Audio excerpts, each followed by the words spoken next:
one of the pathways into this is one of the techniques is to do aware dreams. Right.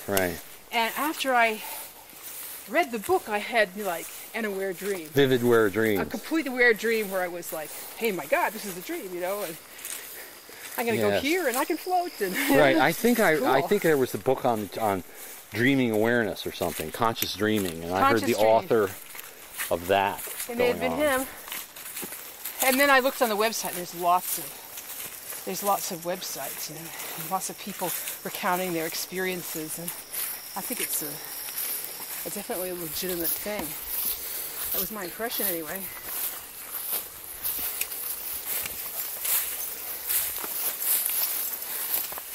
And Kim was really into that too. She was like telling me all this stuff, all these dreams she had. Now, was she Oriental extraction? No, she's an Eskimo. Eskimo. Oh yes, they would be into this. Well, she grew up in an orphanage where they were, mistreated and made to work and stuff. One of those schools where they try to de-Indianize. De-Indianize you.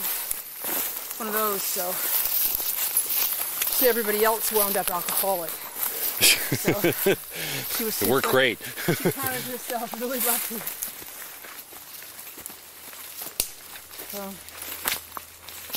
And her mother was an alcoholic, so that's why she wound up in that school with her little brother, I guess.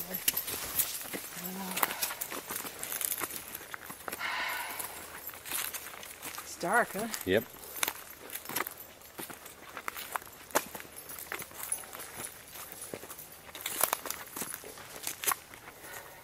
But I'd just be satisfied with just a very, very, that sounds silly. With some of the preliminary levels of enlightenment, which are peace of mind, ability to summon up happiness. a parking place as needed. Calm, quiet mind, compassionate feelings towards everybody, all those things. Those are all those side effects, which they'd be fine with me. Sometimes I get them.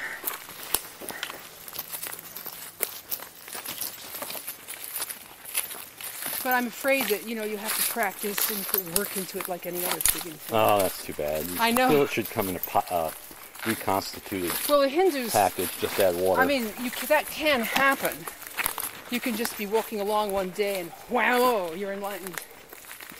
And that does happen to people. Like Paul, Yes. Whammo, you're enlightened. We're just working away at or you have some whammo experience, peak experience or some sort. But the Hindus have got it all codified. Like this feeling is called Ananda, and this feeling is called something else. And they got names for all the experiences. And they also give very serious warnings about misuse of psychic powers. Because as you progress on the path, you obtain certain powers, and it's a big mistake to get distracted here. Because, you can influence people with the prana. Maybe that was what the guy in Antelope was doing. Because they said he had this, he had a real mesmerizing ability. Yeah, he had a way of, he probably had Bhagwan. Have CDs. Yeah, he may have. Like some people say, oh no, he was for real. He was a real guru. Just passionate, compassionate person. And another person might say, oh, well, no, he just had some personal power and he misused it. Yeah.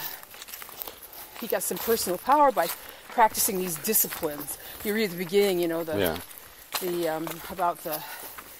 was reading the first part about the Brahmin stuff, and then the sadhus who decided not to go through that whole householder episode. Because the Brahmins, you're supposed to be a householder and do your duty to society, and then when you get old, you can you go off and meditate. Convenient, yes. And a lot of it's convenient. Government subsidized would be ideal. Yeah, a lot of that Hindu Brahmin stuff is really revolting. I read another book about a very famous Brahmin saint, a lady. Uh-oh.